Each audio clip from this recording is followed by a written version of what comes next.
Entonces, vamos a ver clases y objetos en Java. Ya sabemos que es un objeto, ¿cierto? Es una representación de algo que existe en el mundo real, que podríamos encontrar en la vida cotidiana. Es algo que tiene un conjunto de propiedades y tiene un comportamiento determinado, ¿cierto? Y además de que tiene una identidad, ¿sí? Y también recordamos que los objetos parten desde una clase. ¿Y qué es una clase? Es un plano o un prototipo del cual los objetos son creados, ¿cierto? Donde yo defino un modelo general que va a establecer el comportamiento de ese objeto. ¿Listo? Cuando yo necesito declarar mi clase, entonces vamos a tener un cuerpo. Adicionalmente, podríamos tener un constructor en el cual yo voy a inicializar mis nuevos objetos. Yo voy a establecer entonces cuál va a ser el estado de esa clase y de ahí los objetos. ¿Listo? Este método, que es el constructor, implementa el comportamiento de la clase y sus objetos. Listo, ahí tenemos un ejemplo.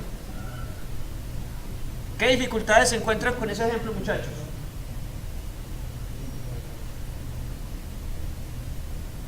¿Se entiende el código?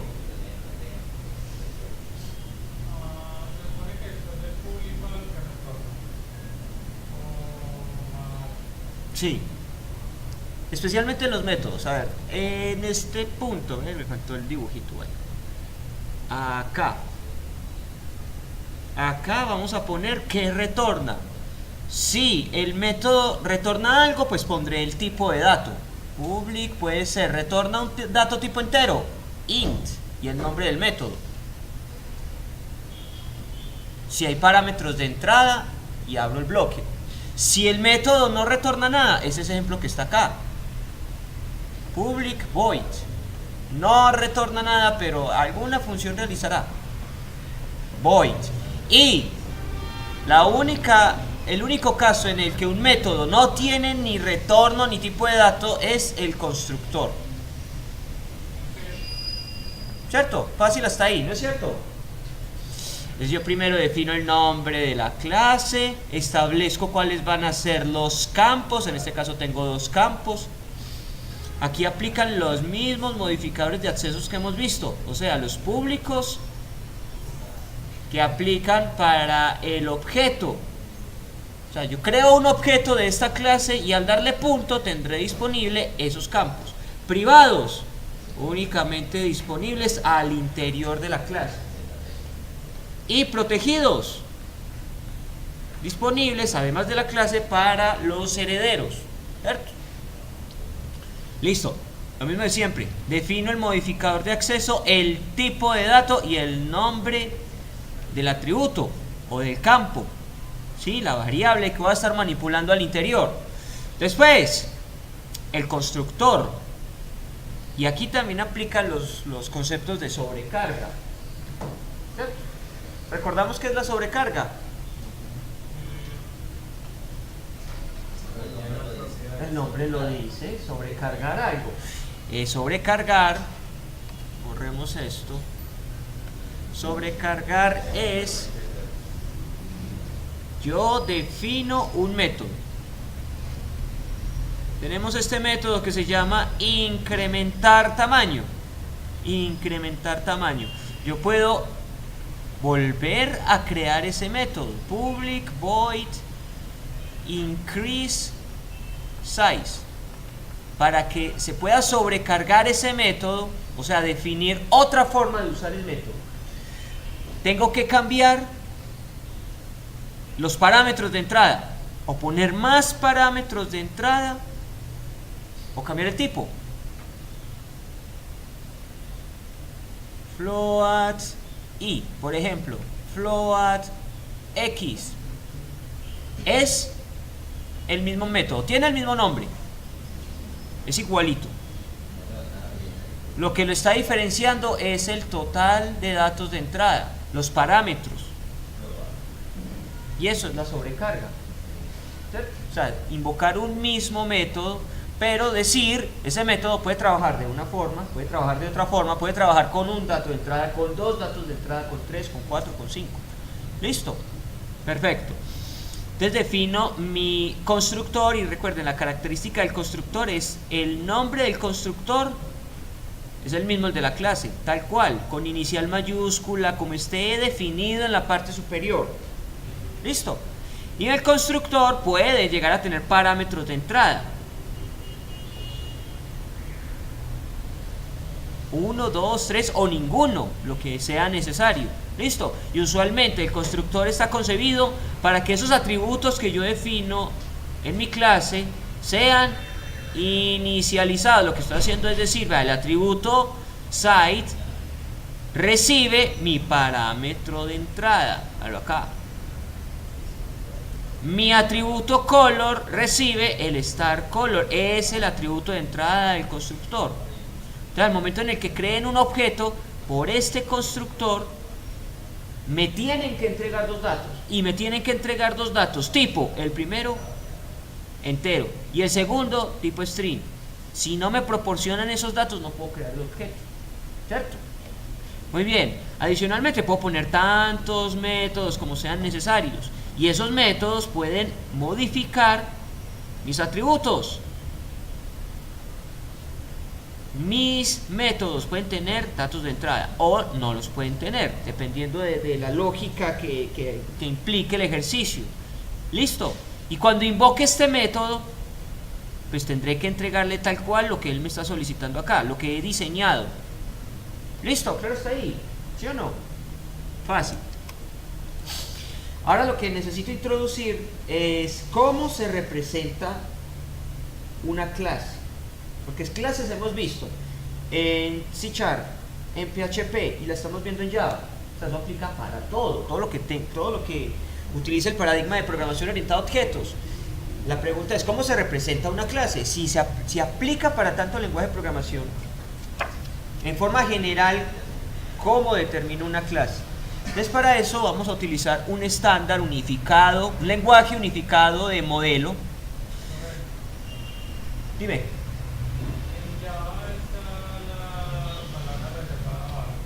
¿Cuál? Bar. Creo que sí.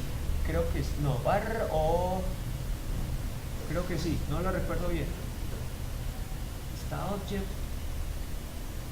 Entonces buscamos, no me acuerdo bien. Bueno. UML va a ser una forma de representar gráficamente, técnicamente, lo que sea. Lo vamos a usar mucho en software porque me permite planificar el ejercicio.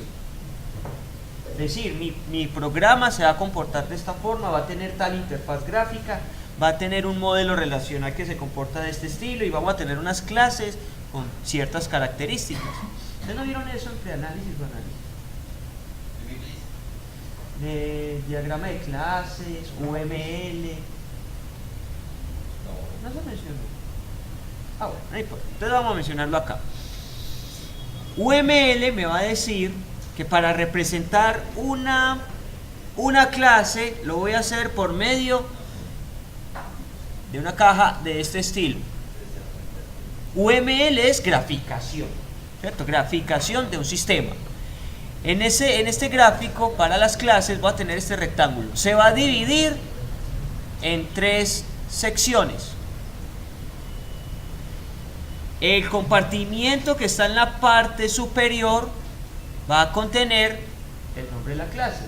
Como estaba en el ejemplo anterior, square, cuadrado, ¿cierto? Listo. El compartimiento que está en la parte central, o sea, la cajita de la mitad, va a contener los atributos o los variables de la instancia. Entonces, ya aquí, como tenía atrás, tenía el size y tenía el color. ¿Sí o no? Ahí van los atributos. Tantas variables como existan en mi clase. En el compartimiento inferior vamos a mostrar cuáles son las operaciones, o mejor, los métodos de mi clase. Yo por allá tenía el increase size y reduce size, incrementar el tamaño y decrementar el tamaño, y había otro, pero eso en términos generales. Listo, entonces claro que es un diagrama de clase. Sí, es un recuadro utilizando el modelo UML que me permite especificar, independiente del lenguaje de programación. Eso aplica para todo. O sea, yo veo ese diagrama de clase y eso lo puedo llevar al lenguaje que sea. Listo. Entonces yo voy a tener arriba nombre de la clase. En la parte central los atributos de la clase. Y en la parte inferior los métodos. Si son métodos, esto debería estar entre paréntesis, con unos paréntesis. ¿Sí? Además, vamos a tener otras convenciones que acompañan a estos atributos y a estos métodos. Hay unos signos. Si antes de un atributo o antes de un método veo el signo más, el signo más me va a dar a entender que ese atributo es público. Si a continuación de un método o un atributo veo el signo menos, eso me indica que el atributo es privado. Y si acompañando a un atributo o un método veo el signo, esto está mal, no es el asterisco, es el... ¿Cómo se llama eso? Bueno, ese símbolo. Símbolo numeral. Si antecitos de un atributo o de un método veo el signo numeral, eso me va a dar a entender a mí que ese atributo o ese método es protegido. ¿Listo? Y así especifico entonces qué tiene mi clase, cuál es la descripción gráfica de esa clase. Listo. Miremos un detallito por acá. Hagamos una breve investigación rápidamente. Primero, ¿qué es UML? Lenguaje unificado de modelado. No es más que representar gráficamente cómo se va a comportar un sistema. Es un estándar, miren. Es un estándar y me va a decir cómo puedo diagramar el comportamiento de un sistema, de un proceso también, no solamente para software. Por ejemplo, ahí tengo un diagrama de flujo, tengo un diagrama organizacional, tengo un diagrama de procesos, tengo un diagrama de clases, un organigrama también aplica a esto, pero eso siempre me va a entender la estructura de un sistema. ¿Cuál es el elemento de nivel superior, de nivel intermedio, de quién depende un elemento? ¿Cierto? Eso es UML. Entonces, cuando yo voy a mirar unas clases UML, entonces yo voy a encontrar con diagramas de este estilo. Miren, ahí está, tal cual. En la parte superior, el nombre de la clase. En la parte central, los atributos. Y cuando veo estos signos, esos signos me van a entender si el atributo o el método es privado, público o protegido. ¿Listo? ¿Qué más voy a ver? Acompañando al nombre del atributo, por ejemplo, un dos puntos, el tipo de dato. Y en algunos momentos podría llegar a inicializar el dato desde acá. Se puede. Para un método, en el paréntesis puede que encuentre los parámetros de entrada. Si voy a encontrar parámetros de entrada, me falta una cosita.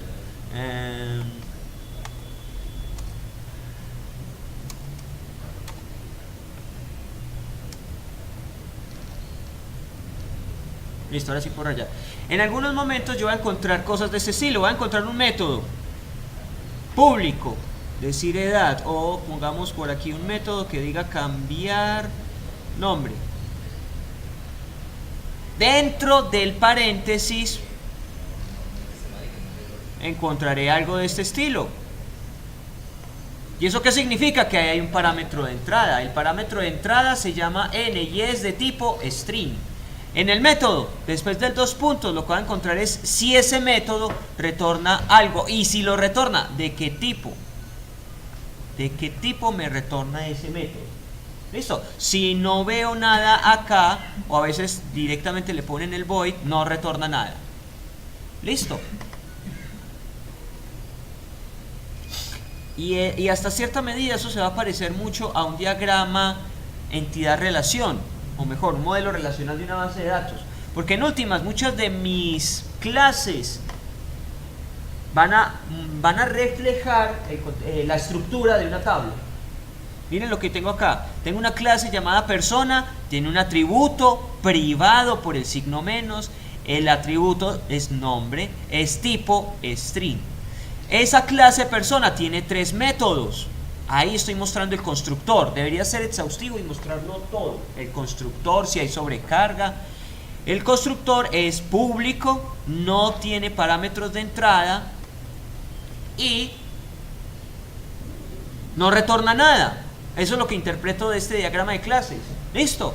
¿Qué más veo? Tengo otro atributo, también es público, se llama getNombre, no tiene parámetros de entrada, pero retorna un tipo de dato, un string. Tengo otro atributo, setNombre, tiene un parámetro de entrada, no retorna nada. Entonces yo aquí en mis métodos debería mostrar el constructor, los getter y los setter, que ahorita los vamos a entender, pero es sencillo. Defíname si ese atributo es de lectura o escritura. Y todas las operaciones que sean necesarias para esa clase. Todo eso va acá. ¿Listo? Y este simbolito que tengo acá, esa flecha, me va a decir, esta clase, la clase estudiante, sencillo, hereda de la clase persona. Ahí hay una relación, hay una dependencia funcional. ¿Sí o no? Y para cada clase lo mismo. Defina primero el nombre. Listo, el nombre es tal. Luego en la parte central, en el segundo compartimiento, en la mitad, los atributos de esa clase. Y póngale signos para dar a entender si es público, si es privado o si es protegido. Listo, entonces en este caso veo que el atributo curso es privado. Los métodos estudiante, getCurso, setCurso son públicos. ¿Cierto? El método estudiante no tiene parámetros de entrada, esos son paréntesis, y no retorna nada. El método getCurso no tiene parámetros de entrada, pero retorna un dato tipo string. ¿Listo? Y así sucesivamente. Eso es lo que va a encontrar constantemente en mis diagramas de clase.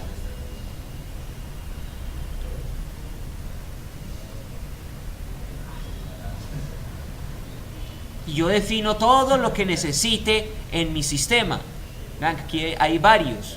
Estos son métodos públicos, no tienen métodos. Atributos, no tienen métodos, no tienen métodos, no tienen métodos, no tienen métodos. Aquí empiezo a decir si una clase depende de otra, hereda. Si hereda, listo, etcétera, etcétera, etcétera. Hasta que llega un diagrama un poco más complejo, como este, en el que voy diciendo qué relación tiene una clase con otra. ¿Listo? Muy bien. Eso es a grandes rasgos como se define una clase. ¿Vale? Ahí está otro ejemplo. Para una clase que la voy a llamar rectángulo, es en la primera sección, va el nombre. Primera sección, nombre de la clase. Segunda sección, los atributos que constituyen esa clase. Con los signos doy a entender si esto es público o es privado. Félix, ¿esto es público o es privado o es protegido? Lo que está en verde. ¿En verde? Sí. ¿Es qué? Privado. Es privado. Muy bien. Luego doy el nombre del atributo y con 2 puntos indico cuál es el tipo de ese dato. Podría en algún momento inicializarlo desde ahí. Podría inicializarlo. Listo. Entonces esa es la sección de los atributos. La última sección, los métodos. Esto que está en rosado, más o menos. Lo primero que indico es modificador de acceso. Don Jairo, ¿qué significa ese más ahí?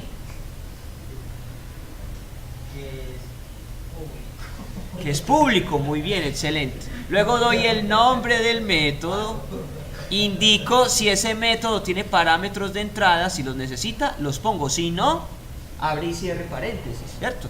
Y si fuera a retornar algo, lo pongo acá, si no, no retorna nada. ¿Listo? En este caso, aquí estoy hablando muy particularmente del constructor. Ese es el constructor de la clase. ¿Vean? Tienen el mismo nombre de la clase. Es el constructor. Además, ¿qué veo? El constructor ahí ha sido sobrecargado. En algunos casos basta con decir el tipo de dato que va a tener como parámetro de entrada. Entonces, por ejemplo, la clase rectángulo tiene un constructor, tiene un método también llamado rectángulo, que recibe dos parámetros de entrada. Una de dos. O el objeto se puede crear sin datos o ingresándole dos datos. Que ya me puedo imaginar qué significará eso. Si estoy creando un rectángulo, creo un rectángulo con una medida por defecto o en blanco, o creo un rectángulo entregando dos valores. ¿Qué se les ocurre que serán estos dos valores? Alto y ancho, los dos lados, ¿cierto? Muy bien. En algunos casos lo van a encontrar exactamente así, o sea, ponen el nombre del atributo, dos puntos, tipo de dato, o simplemente como está acá ponen el tipo de dato, pero en últimas damos a entender que ese método tiene unos parámetros de entrada. Listo, y en este caso no retorna nada. Pero sabemos muy bien que el constructor no retorna nada, ni siquiera vacío, por eso aquí no hay nada, nada de nada. Listo, luego tengo un tercer método, setDimension. Tiene dos parámetros de entrada, los datos deben ser tipo double, y en ese caso no retorna nada, explícitamente, vacío. Otro método, getLength, que todos estos son públicos, no tiene parámetros de entrada y va a retornar algo que es tipo double. Listo, y así sucesivamente. Claro hasta acá, ¿cómo se representa una clase? Perfecto. La instanciación no es más que crear el objeto, tomar el molde, rellenarlo y sacar de ahí el elemento que he generado. Listo. Eso es todo. Está muy fácil. ¿Dudas hasta ahora, muchachos? ¿Todas?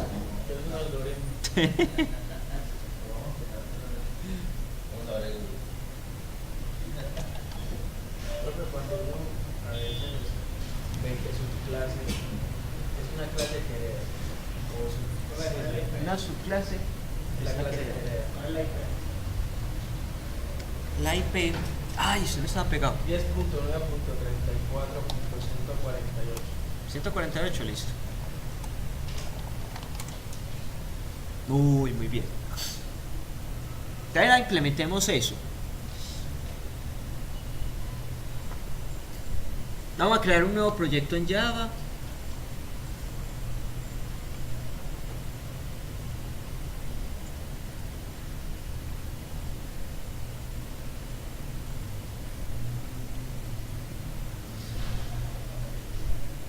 Y llamémoslo herencia porque ahí veo todo lo que necesitamos acá. Herencia J. Listo. Finish.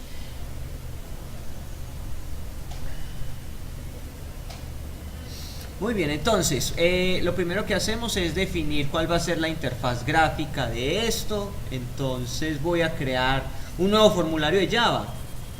Clic derecho sobre el paquete nuevo JFrame4. Llamémosle PRM. Creemos en primera instancia la clase persona típica. Listo. Y en el formulario persona voy a introducir y a crear un nuevo objeto de la clase persona. Entonces necesitaría un label, un texto, text field, etcétera, etcétera, etcétera, y un botón para crear el elemento básico. La clase que trae por defecto el paquete no la voy a usar, entonces la voy a borrar. Clic derecho, borrar. Ok, hecho.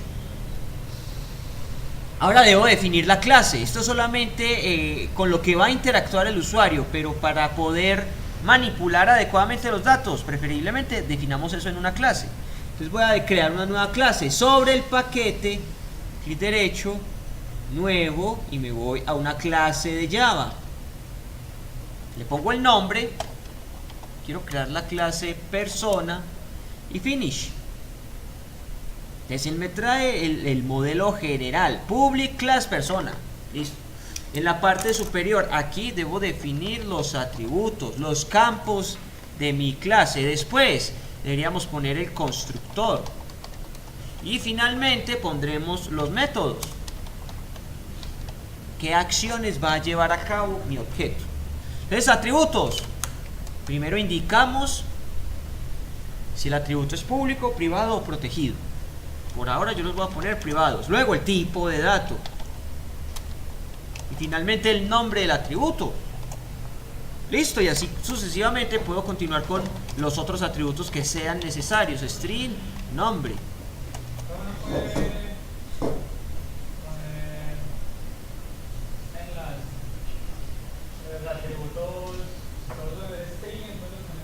Ah, sí, claro, los puedo separar aquí con coma. Nombre, apellido, ¿sí? Son del mismo tipo, vale, se pueden poner allí. Muy bien, etcétera, etcétera, etcétera. Luego el constructor, para definir el constructor, entonces lo mismo. Primero el modificador de acceso, esto es público, privado, protegido. 99% de las veces el constructor es público, no, tiene que ser público. Luego va el nombre de la clase, debe coincidir tal cual. Si lo puse arriba con mayúscula, acá también con mayúscula. A continuación, entre paréntesis, mis parámetros de entrada. ¿Cuántos datos necesito para crear el objeto? El tipo primero. Luego el nombre con el que voy a manipular ese dato de entrada al interior del método. ¿Listo? Y si necesito más datos, pues aquí los pongo. Entonces, en este caso, este constructor va a recibir dos parámetros, E y N. Y yo los voy a usar para inicializar el nombre y la edad. Es más, pongamos el otro que es el apellido.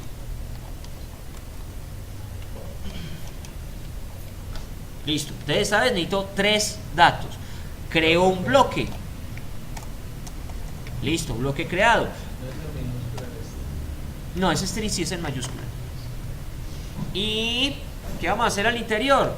Manipular mis atributos, una de dos, o sencillamente nombro el atributo, con eso basta, le asigno un valor, o la otra, si tengo dudas sobre los atributos, uso la palabra clave this, para que me traigan los elementos que constituyen esta clase, y ahí veo apellido, edad y nombre. Si existieran métodos, ahí los voy a ver. ¿Listo? No es necesario, a menos de que el parámetro de entrada casualmente tenga el mismo nombre del atributo, ahí sí hay un problema. Miren, es porque no vamos a saber si estoy hablando de el atributo edad o del parámetro de entrada edad. Ahí sí me toca diferenciarlo. Si no hay ambigüedades, no es necesario el this. Si no hay ambigüedades, solamente hay una variable en toda la clase que se llama nombre, entonces el sistema no tiene dificultades en identificarlo. Listo, no es necesario, a menos de que un parámetro también tenga el nombre. Listo. Hasta cierto punto resulta un poco más cómodo usar el this, porque this punto, y listo, y tengo la lista, simplemente autocomplete. Puede ser, como prefieran. Listo, por ahora usamos esa convención, pongámosle a todo el this, para que quede parejito. Vale, y ahí estoy identificando plenamente, esto es mi atributo, estoy refiriéndome a estos de acá arriba. Y estos son los datos de entrada. Listo, claro, está ahí. Sí, sencillo, pan comido. Incluso aquí podría mostrar un mensaje.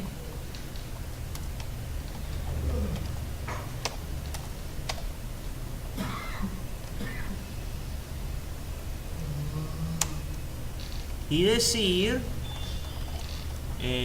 objeto creado, lo que sea necesario. Aquí aplica toda la lógica que el ejercicio exija. Listo, entonces listo, ya creé un constructor. Ahora después vienen los métodos, aunque podría sobrecargar ese constructor. ¿Cómo lo sobrecargo? Vuelvo y lo defino y cambio los parámetros de entrada, los cambio en cantidad, los cambio en tipo.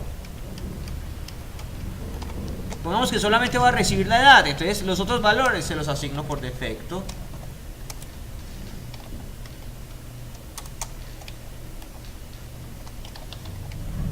No esperes. ¿Cierto? Pepito Pérez. Le dicen de cariño Pepito, ¿cierto? ¿Dudas sobre esa sección hasta ahí? ¿Ninguna? Perfecto, entonces ahora voy a definir los métodos. Para cada atributo hay dos métodos fundamentales, que son los getter y setter, los que me permiten modificar o acceder a la propiedad. Hay una forma rápida de hacerlo. Esa es, clic derecho sobre el atributo.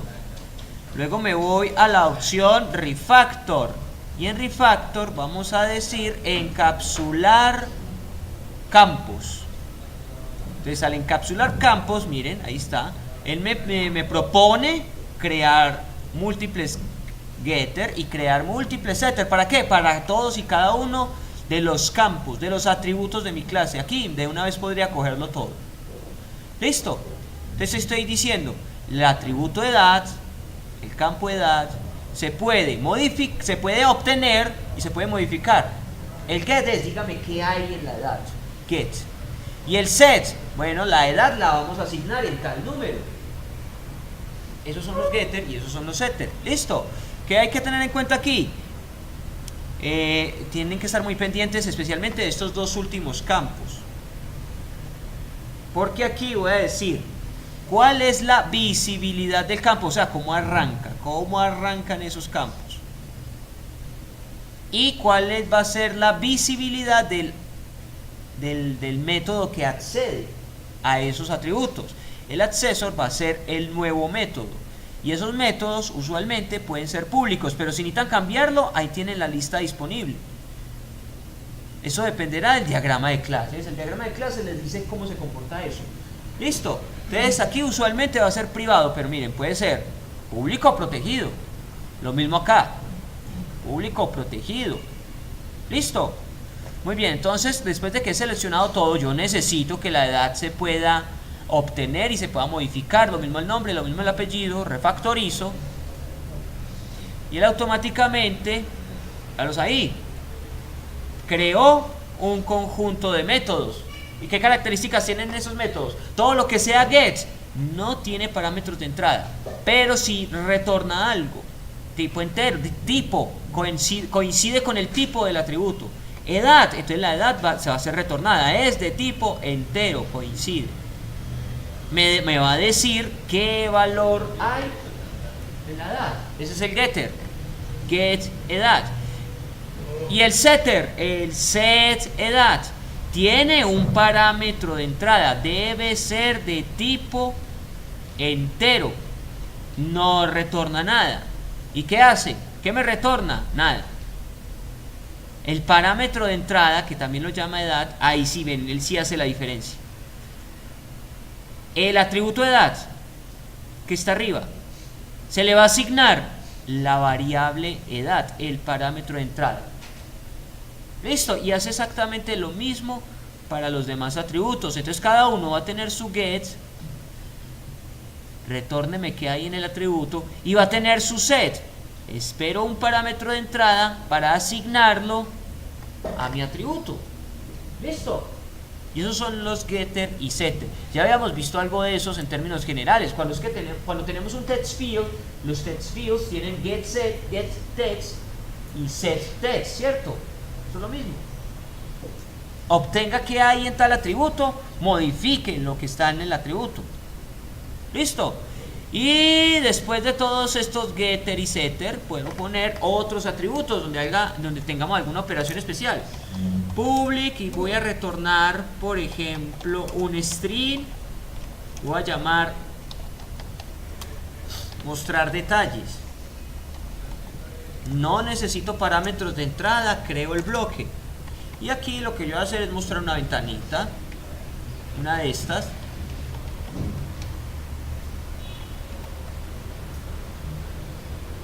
Ah, no, estoy retornando, entonces no, olviden. Más bien, retornemos directamente algo, un string. Y que el string sea: el objeto contiene,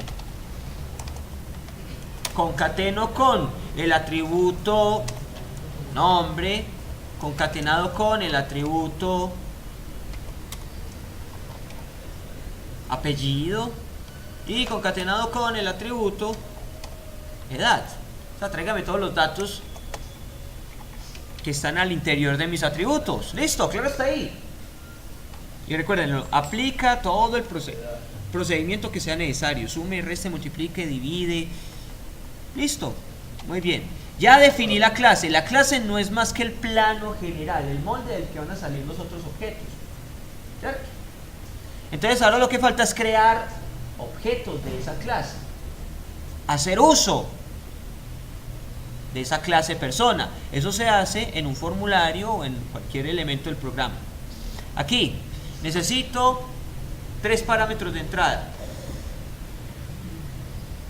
donde pueda almacenar el nombre, el apellido y la edad, ¿cierto?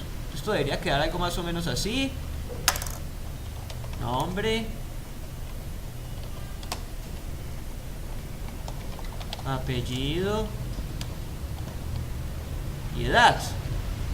Ay, quieto, Margarito. Listo.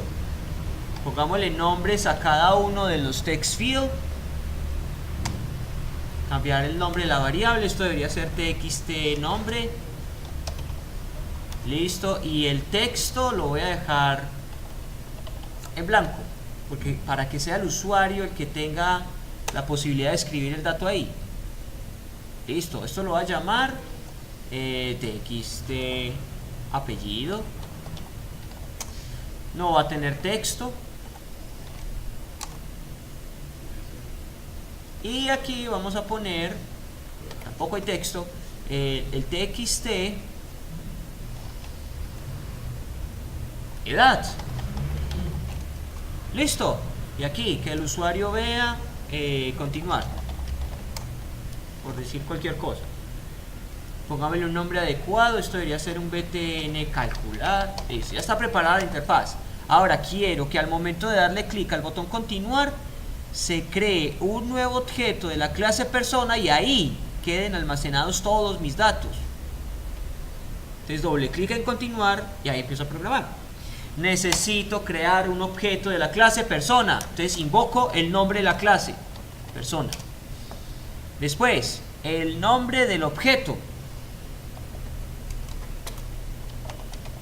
individuo. Listo. Y lo voy a instanciar. Entonces esto es un nuevo objeto de la clase persona. Y aquí debería tener presente si el constructor pide datos de entrada. Ahí me está sacando un error. ¿Cuál es? Faltan los parámetros de entrada. Aunque aquí me lo está tratando de separar. Pero bueno, no, faltan los parámetros porque el constructor dice una de dos: o me entrega la edad y yo asumo nombre y apellido, o me entrega todos los datos y los asigno. Listo, probemos esta segunda. Entreguémosle solamente la edad. Y la edad está en esta clase, está en el txt edad. Particularmente en el texto. Entonces voy a tomar ese texto, get text. Listo.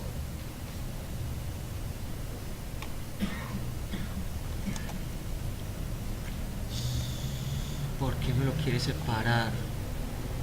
No. Veamos. Bueno, si es la edad debería ser... No, pero eso es string. Ya. Si es la edad, un solo parámetro, aquí yo lo puse. Si es un solo parámetro, ese parámetro debe ser tipo entero, y eso es lo que me está advirtiendo acá. Esto es un string por defecto. Entonces ese string lo tengo que convertir a entero. Ya habíamos visto que para convertir a entero yo uso el integer.parseInt. Y ahí al interior van los datos que yo estoy manipulando allá en mi formulario. Ya, ahí sí, asunto resuelto. Listo, probémoslo, veamos qué hace. Solamente para este objeto le tengo que entregar la edad. Veamos qué funcionamiento tiene esto. Solamente voy a entregar la edad. A ver qué es eso.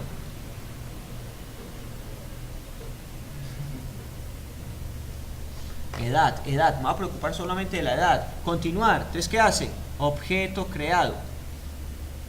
Confirma eso. ¿Qué me faltará?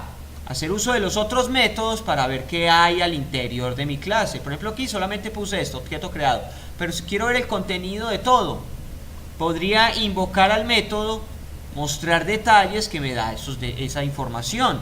Me va a decir cuál es el nombre, me va a decir cuál es el apellido y me va a decir cuál es la edad. Entonces, cuando creo el objeto, individuo en este caso, cuando le dé punto es un objeto. Entonces el objeto tiene identidad, ese es el nombre, tiene estado y tiene comportamiento. Todo eso se accede por medio del punto. Listo, entonces digámosle mostrar detalles, y mostrar detalles retorna un string. Si retorna un string, pues entonces mostremos ese string en una ventanita.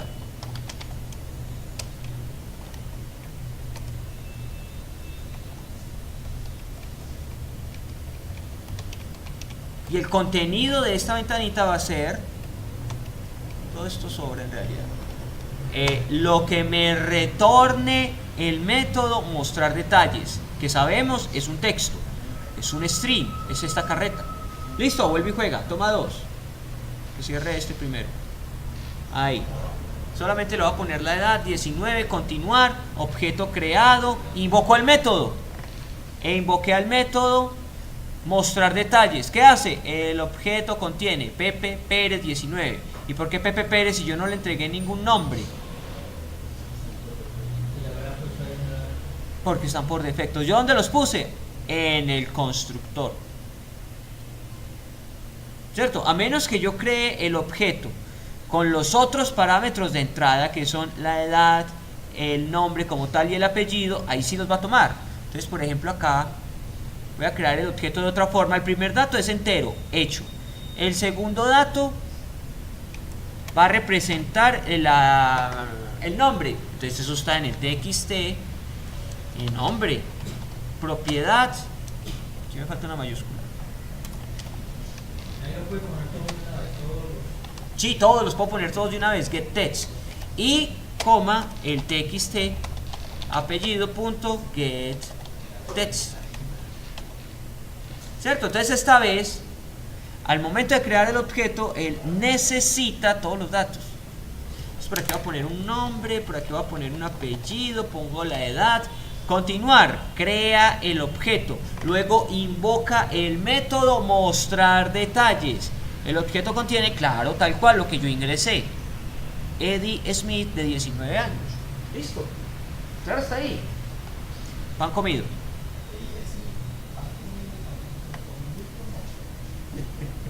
Un pan francés duro, listo. Entonces